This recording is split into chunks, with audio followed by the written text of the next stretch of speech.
Hey guys, my name is Elijah, and in this tutorial I will show you how to get the link to your meeting into QR code. So this is very simple. First, click right here on the meeting details and then click on copy joining info. Then you can close this and go to qrcodecreator.com and click on website right here. Then click on this blank window and press Command V or Control V if you are on Windows, and this will create your QR code. And you can also choose a QR code design if you want and press download QR code.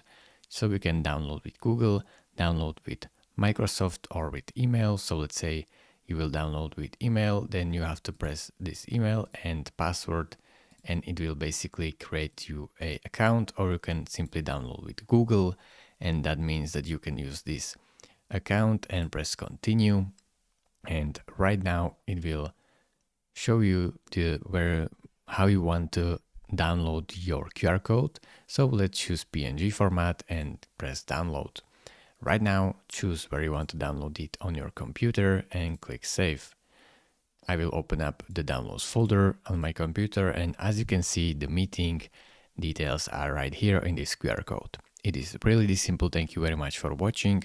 If this video was helpful to you, consider subscribing and liking this video, and I will see you in the next tutorial. Bye bye.